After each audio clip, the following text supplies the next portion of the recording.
నీలవేణిని కాపాడడానికి దేవుడు ప్రత్యక్షంగా దిగిరావాలా? తనని కంటికి రెప్పలా కాపాడుకుంటూ తన పతిదేవుడు ఎప్పుడు పక్కనే ఉంటున్నాడు కదా. తారకుండగా నీలవేణికి ఏమీ కాదు. అది పాత మాట. ఈసారి చాలా కొత్తగా ప్లాన్ చేశాను. ఆయన మాటలకేం గాని అసలు నువ్వేం చేయబోతున్నావో అర్థమయ్యేటట్టు చెప్పార్చునా.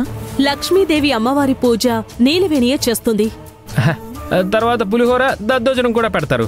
అందరం లొట్టలేసుకుంటూ తింటాం. ఇందులో కొత్త ఉంది? ముందు అర్చనని చెప్పనివ్వు బావా. నీలవేణి పూజ చేసే ముందు దీపాలు వెలిగిస్తుంది. ఆ తరువాత ఈ సాంబ్రాణి స్టిక్స్ వెలిగించేలా మనం చేద్దాం.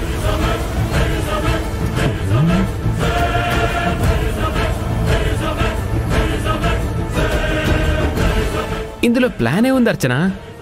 సాంబ్రాణి స్టిక్స్ వెలిగించడం పెద్ద విషయమా? ఈ వెలిగిస్తే మంచి స్మెల్ వస్తుంది, అంతేగా? అసలు విషయం మీకు తెలీదు. కొన్ని కెమికల్స్ తో ఈ సాంబ్రాణి స్టిక్స్ రెడీ చేయించాను.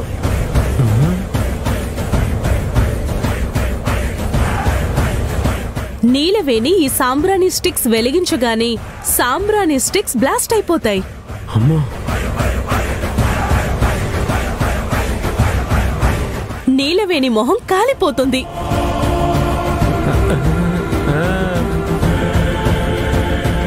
సూపర్ ప్లాన్ అర్చన.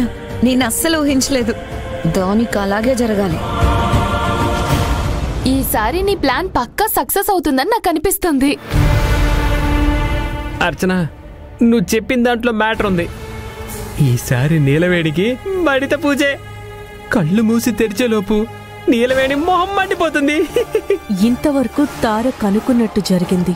ఇప్పుడు మాత్రం నేననుకున్నట్టు జరుగుతుంది.